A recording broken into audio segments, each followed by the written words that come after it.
Welcome to Funding and Disrupting, the most in-depth business podcast for companies looking to raise money and the investors who fund them. Every episode, we interview a funded founder, plus the investor who funded them, to get the real story of how it all came together. If you're searching for funding for a disruptive technology or business, or you're searching for the best companies to invest in, then you've come to the right place.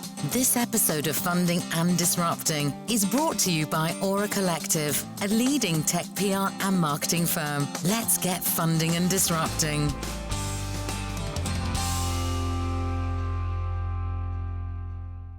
Hello, everyone. I'm your host, Keith Herman, and welcome to today's episode of Funding and Disrupting. Today, my special guest is Gireendra Kasmalkar, founding partner of Pentathlon Ventures, a VC fund for entrepreneurs by entrepreneurs. Pentathlon bridges the gap between angel investment and Series A. They invest in early stage B2B companies that have achieved product market fit with some initial custom traction and help them scale. Gireendra is also the owner of the Ideas to Impact Hub located in the Tech Hub of Pune, India. So without further ado, we welcome Giri. And how are you today? Great. Thank you so much, Keith, for inviting me. It's my great pleasure to be here. Well, we're excited to have you from halfway around the world. And there's a lot of things going on over there. So I would imagine that you're in your home and staying safe today. Yes, trying to.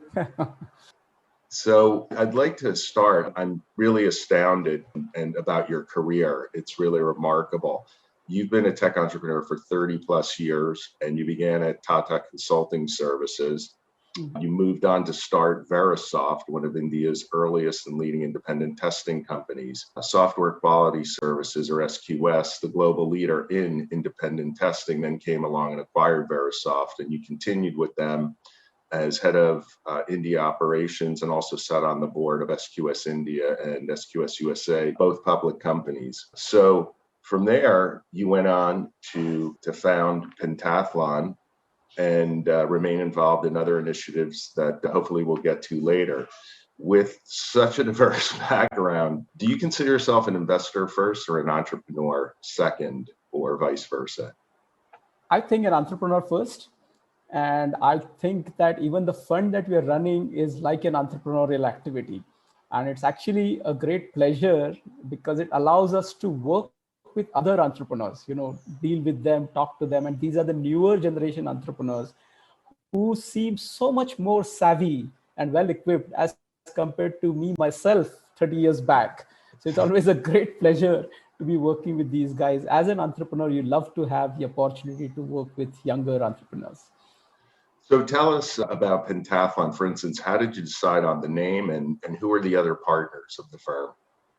All right. So that's a great question because for about 25 years, I was an IT entrepreneur and I was mentoring startups and so on.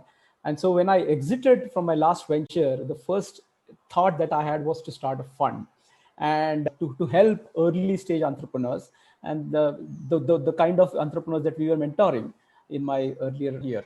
So that's what we wanted to do. And luckily for us, I had like-minded partners who had a similar background as myself, that they had grown their companies, scaled them globally, got acquired, and they also wanted, like me, to start a fund for early stage entrepreneurs. So that was a common thread. We also wanted to do one more disruption, and that is start the fund in our city of Pune. You may not have been to Pune, Keith. I know you've been to Delhi. Pune did not have any fund in spite of all the activities. All the funds were in Delhi, Bangalore, Mumbai. So all of us were like-minded about starting a fund in Pune. And that's exactly the five of us got to do. That we started a fund, early stage B2B tech fund, which is a proper regulated organization in India that regulates funds. So we are properly regulated. We are called AIF Category 1 fund. And that's what five of us started. That's where the name Pentathlon came in. But of course, now we are 6 partners. But it does go very well with the sporting analogy that we have. You need different kind of skills to be able to successful in a startup. And Pentathlon gives that vibe very correctly, I feel. Now, who are the other partners? So there are 2 founders of a company called Claris, which got acquired by Globant. Globant, as you know, is an Argentinian multinational corporation. They're listed on New York Stock Exchange, and they founded Global India by acquiring Claris. So the two founders of Claris, Sandeep Chawda and Shashank Deshpande, came out, and they are managing partners with us in our fund Pentathlon. Similarly, there was another company called Sapiens Analytics, and they had a product for productivity management. These founders also were successful in taking Sapiens to the US. In fact, they got a PE to acquire Sapiens, and the management moved to the US.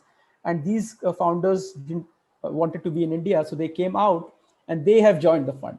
So out of the 6 partners that we have, 5 of us have these background of growing companies, scaling them globally, and exiting successfully. So that's the background of the 5 founders, and that's the thing that we want to impart to the startups that we promote, that we fund, that we can also get them this background of our experience of scaling ventures globally, especially tech B2B kind of ventures. Who decides which companies get the funding? In other words, is there a committee of 6 partners, or is there a separate investment committee? How does that work? So the 6 partners together are the investment managers, right? And I forgot to mention the names of the Sapiens guys. They are Herman Joshi and Madhukar Bhatia.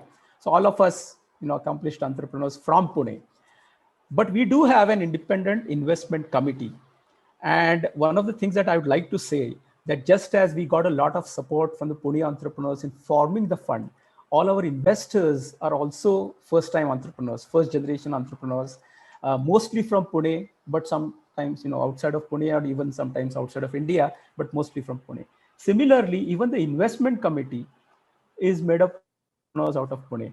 One of the key members of our investment committee is Monish Darda, who happens to be the CTO and co-founder of Icertis, which is one of the unicorns out of Pune. So Pune has 3 unicorns today, and Monish Darda is the co-founder and CTO of Icertis, that unicorn. So that's the kind of support that we have got. And as you can imagine, the startups and the entrepreneurs who approach us really appreciate that. So are the partners involved at all? I mean, in that process, or the committee is completely separate?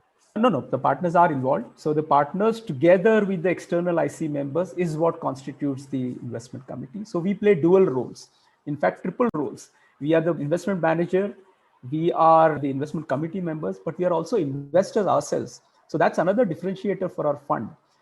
So our fund is almost 25% committed by the managing partners themselves. I'm going to put you on the spot here for a minute. How often do you disagree on the companies that you want to fund? A lot of time. And in fact, what we have done so far is we take the companies to the investment committee only when all 6 of us have agreed. So you can imagine that we have done about 9 investments so far, and there are another 10, 6 or 7 in the pipeline, but for which we have looked at literally something like 700 or 800 companies. So there are a lot of companies that we disagree with, and the small number of ones that all of us agree with go to the investment committee. Tell us real quickly, typically the check sizes and sure. The size. Talk to us about the size of the fund and your typical investment. Do you do add-ons? What's your strategy? So we are a micro fund, as they call it. So we are 10 million. To be honest, when we started the fund, I did not know that 10 million is called a micro fund, but you learn every day. So it's a small fund. What we want to do is about 20 to 25 investments over the next couple of years. The first round, as we call it, is about 300K or 350K USD as the first investment in the company. That's our typical sweet spot. So these are companies, as you mentioned in the introduction, who have a product in the market, some revenues, but early stage revenues. And we invest about 300 to 350K in the first round, which we want to complete by the end of this calendar year. So we would have, as I told you, we're about 10, we would reach about 20 to 25 by the end of this year. Then comes the second round next year and year after that, where we will double down on the more successful companies out of this lot. And then that investment could go up to, total investment could go up to even 750K or higher, depending on how well the companies are doing. So that's the second round. And then, of course, the last 2 years of our fund, we have a 6-year life, will be for getting our exits. What is your deal flow like? How many deals do you look at, a day, a week? Just give us, or even a month, an idea of how many that you're evaluating. We look at easily around 40 odd startups every month. And that number at one point had gone to 50 or 60. So a lot of times it happens that, some new deal comes, we have already looked at it. And of course, we look at deals from all over India. But the benefit that we have is it's only now that B2B funds have come into prominence. When we started and we wanted to focus on B2B tech about 4 or 5 years back, in India, everything was B2C, right? I mean, because of the population, the consumption story, everything was B2C. So that's where we were different. And that's why we got a really good visibility into the market that we were supporting B2B tech startups. Of course, now the situation has changed. There are many more B2B early stage funds as well, but that definitely helps us in attracting B2B tech funds. So that's why the number is really large. And as I mentioned to you, the entrepreneurial background that we have also plays a large role in attracting startups to our fund. So we really look at a large number of funds. Because we have a good bandwidth of 6 partners, we are able to manage, and that's our strength. Do you feel that 40 is a large number? Do you feel that you'd like to see more opportunities? Do you feel like you have the capacity to see 50, 60, 80? What ideally is a good number? Obviously, it's the deals, right? If you could review 5 and pick 2, that would be great. But what would you like to see for Pentathlon? I mean, more the better for sure. But I mean, we have done 60 at one point, but we do spend a lot of time assessing these companies as well. It is, I mean, we all have an angel background. It's not like how angels would decide that on the spot, like the company and pick the company. We do a lot of assessment. And remember, we have to convince all the other 5 partners in the fund as well. So there are all different angles that they are coming from and all the questions that are coming in. And so that makes for a lot of back and forth in each company. So even before we take the company to the IC, not only we have poured through all their numbers, we have also talked to their customers. We have talked to their other investors. We have seen the background of the founders. And all of this does take time, you would agree, Keith. So, about 40, 50 is probably the right number because, I mean, of course, there are early filters. If they're not fitting our norms of revenue, if they're not B2B and all of that, they get filtered out quickly. But once we look into them, we do spend a lot of time. So which one of the partners is the most difficult to convince? Very interesting question. I mean, I must say, I would like to say myself, I'm the most difficult to the other partners. But the fact is that everybody brings in a different angle. So there are a couple of us who are very strong technology-wise. I consider myself more on the growth side of things because that's the background that I have from my earlier experience. There is one particular partner who's very strong at design, right? So these are the various elements that we bring to the table, and that's what really is valuable to the startups. Has it been your observation that the challenges in the deals that you see are on the development side or on the financial side? Have you noticed that it seems that, there's more, challenges in one area than another, or is it just kind of all across the board? All across the board, typically we like to see that there in our earlier assessment itself, that one, of course, we look for the space, what space they are in. But as you know, at the early stage, the key thing is the founders, right? I mean, that's what you spend most time on. And while you look at the founder's background and so on, we also look at the mix of the skills that the founders together bring to the table. Are they covered on the business side? Are they covered on the technology side? Are they covered on the domain side? If that mix is there, they are more likely to succeed with us.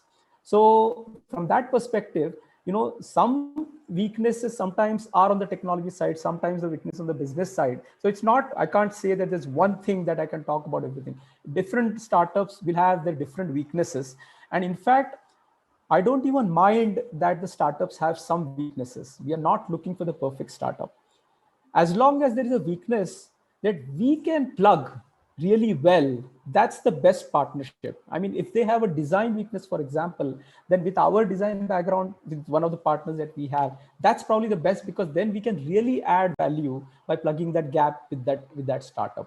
So we do assess the weaknesses and see where we are the best people to help them. And those are the startups that are most likely to get funding from us rather than the perfect ones. Of course, we would like the perfect ones, but this is the kind of best arrangement for both the parties. We do like to contribute later on after we have done the funding with all of these elements. And to be honest, we are very happy to see how the startups are actually proactively seeking that help. It turns out that the startups actually assess the investors as well and figure out a role for each investor. And then if we are the lead, of course, we have to do everything. But if you're not the lead, we have a role. And then we, especially like SaaS Matrix, for example, we have a lot of expertise on that. Then we tend to help the startups in those particular areas specifically. Let's, having laid all of that out, let's transition here to one of your recent investments. You recently invested in a company called Fable Fintech. Mm-hmm. And that was just a few weeks ago, if I'm not mistaken, correct? Yes. So congratulations on closing that. Mm-hmm. Fable Fintech provides world-class money transfer software for banks and other business entities with a host of modules, which enables them to launch their own remittance service with minimal capital expenditure and time to market. How much was the funding round, and did Pentathlon lead the round? How much did they contribute? Why don't you give us the details on that? Yes. No, in this particular case, we did not lead the round, but this is a very good example of why the founders wanted us onto the cap table. And this is a proper fintech, and I'll talk more about them, but they specifically wanted us to set their house in order on the SaaS metrics and those kind of things. And in this particular deal, I'm leading it from Pentathlon side. So I'm very closely working with the founder on specifically setting up those kind of metrics, making sure that the metrics that in B2B SaaS world are very well known. What is your MRR, ARR, the margins, the burn, and the sales payback time, and so on. Sometimes you find that even these startups don't have any idea about that because they're in the domain, they're very strong, but they've not thought too much about the SaaS metrics. And everybody knows that when they go to Series B or Series C, these are the metrics that are going to be important. So we invested our typical 350K kind of amount in this round, which is a much larger round. There are larger funds who led the round, but we have a specific role carved out for that. As you know, entrepreneurs get anxiety very often when it comes to raising money. Why don't we kind of put their mind at ease here? Why don't you tell us your first encounter with Fable? In other words, who did you meet with? Where did you meet? What did you discuss? What was that like? Yes. So when Naushad Contractor, who's the CEO of this founder of this company, he was referred to me by somebody, by a bank actually, by one of their customers. So that was a good starting point. Their customers was already referring them to me. But what I was very intrigued by was both the person, the founder, and the company. So essentially what they're doing is that, the banks are hit hard by these fintech startups, especially this cross-border remittance space. So the fintech startups are doing all of it, and the banks are basically losing their lunch. Now, these people, true to our B2B thesis, are providing white label services to the banks so that they get back their lunch. So it is, they have garnered 9 out of 10 leading banks in India who are using white label software from these people. 9 out of 10 banks in India. Banks are very difficult to get business from, and these guys have managed that. So this was the impressive part of the company. But the founder himself was one of the leading payment guys for the last 15, 20 years in India. So he had been on all the major initiatives that happened on the payment side and so on. So, and in spite of that, completely down to earth, always in the learning mode. And that's where this SaaS discussion happened, for example.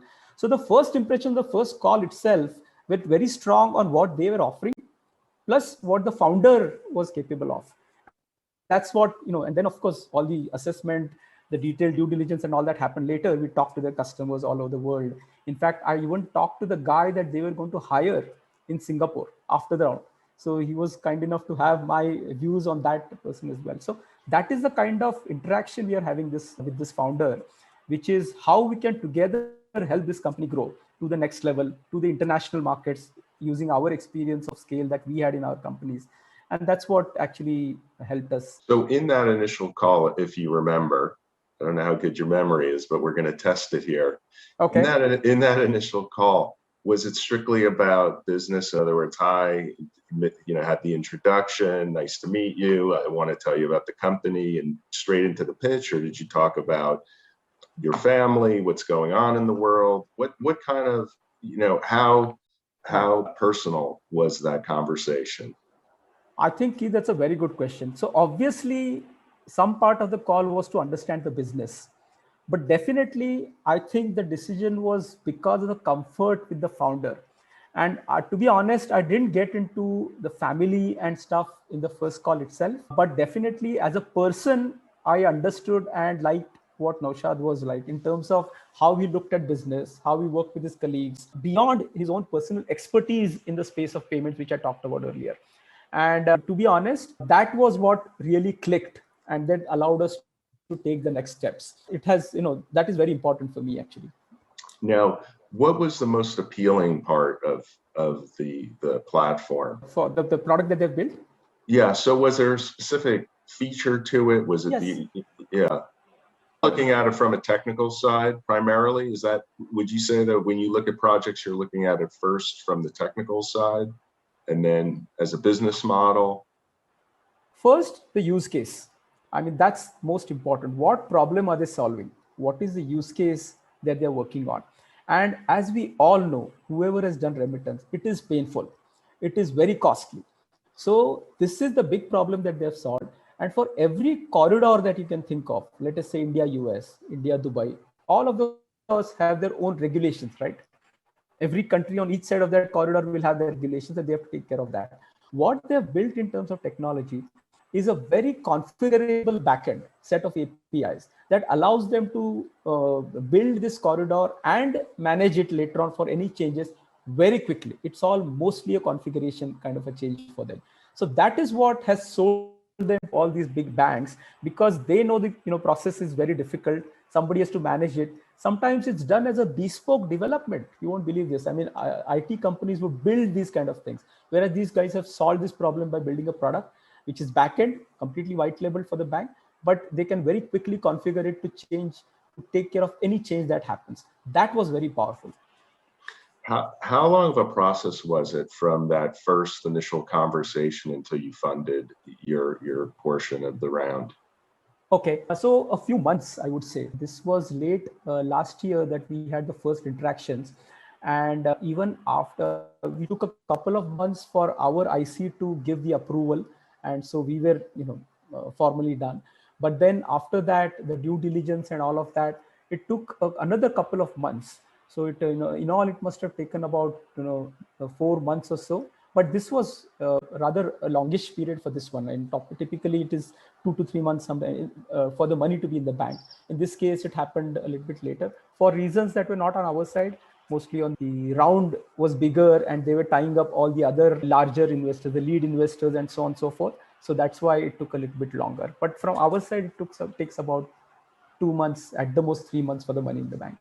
What was the most challenging part of closing the transaction? Because you weren't leading the round. So were there limitations or were there timelines that you needed to meet to be in line with other people? Or did you have issues with legal documents? What kind of challenges did you face along the way to get the transaction closed? Yeah, I would say that because we were not writing the documents, we were not the lead. So the leads were writing documents. And so we had to go through that and make sure that our interests were protected. And here again, I must say that Naushad, the founder, definitely took care of us or our interests very well. So we are, for example, an observer on this company now. And that is the way Naushad thinks about it, because then we can help them better. And we also, as a fund, would like to have the opportunity to be at least an observer on the board, so that we know what is happening and we can help the process through. So these kind of things, we had to make sure that we had all the rights that as a fund we would require. As an angel, you can be a little bit lax about it, but as a fund, we need those rights. And the founder was very, very receptive to all our suggestions, and he made those happen. That I'm sure that took some time for him to have those discussions with the lead investors. And believe me, Keith, in this kind of a thing, it is the founder who has to fight with the leads to make sure that the investor he wants on the cap table do get all the things that they want. And I'm pretty sure the founder Naushad spent that time with the lead investors to get us onto the cap table with the things that we wanted. So for the people that are listening, to understand what's going on behind the scenes, because while this is happening, you're asking for changes, which means it's not necessarily a take it or leave it deal if you're not the lead. But for an entrepreneur, they're looking at getting the money. Obviously, the CEO and maybe another executive are working on the deal. For other people, they're wondering what's happening. Why is it taking so long? The truth of the matter is that it's not a take it or leave it deal. Everybody has an opportunity to have a say, to be heard, and they try to accommodate everybody that's worthwhile having on board, right? Correct? Yes. Yeah. Absolutely. So, okay. Yeah. Well, you got to close, and that's the important thing. So let me ask you this: when it comes to making investments, and this is perfect for the, I didn't know how you met them, but how much weight does a warm introduction carry for you? Warm introductions definitely help, because that's how you get the reference, and it's a positive reference from somebody that definitely helps. And in this case, that was indeed the case. But I wouldn't say that happens 100% of the time. We have made investments where we have found people coming from anywhere, and we had no idea who they were, but we liked the story, we liked the founders, and they've invested. So while warm introductions could cut down that initial time a little bit in terms of building this rapport and everything, I don't think that's a requirement from our side. With regards to the rounds that you're participating in, do you communicate with the other investors, or are there any discussions sharing due diligence, or is it just you're dealing with the founders of the company? Is there ever an interaction with the other people that are, for instance, in this particular case, did you have an opportunity to talk to the other people, the lead investors? What is that like? Oh, absolutely. In fact, Keith, this was a lesson that we learned early in our life as a fund, that not only do we talk to the founders, not only to their customers for due diligence, but definitely talk with the co-investors. So we, in this particular case, have talked with all of their co-investors. We have made it a practice now to talk to all the co-investors, because ultimately, on the same side of the table, once we get onto the board, or as investors, all of us want to make that company succeed, and it is very important to be aligned. So in fact, we have even talked with earlier investors of that company, and that also is a practice now, not just the co-investors in this round, but we do make a point to talk to the earlier investors also.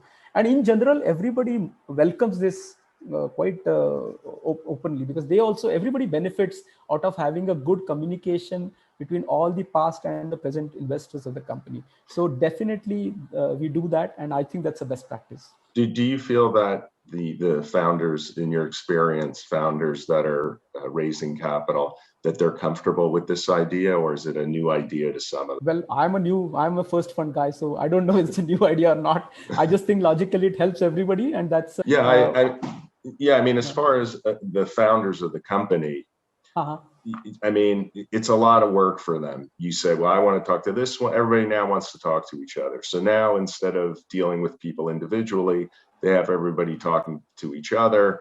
Next thing you know, from a handful of people, now you have cross communications. You have, 100 different conversations going on. I mean, do you think that founders in general are pretty much on board with this idea and they're comfortable with it? Or do you think that, in your experience, that you see that they're okay with it, but maybe a little uncomfortable? I mean, what's kind of your perception of how they perceive it? I have not seen, to be honest, too much resistance to this idea.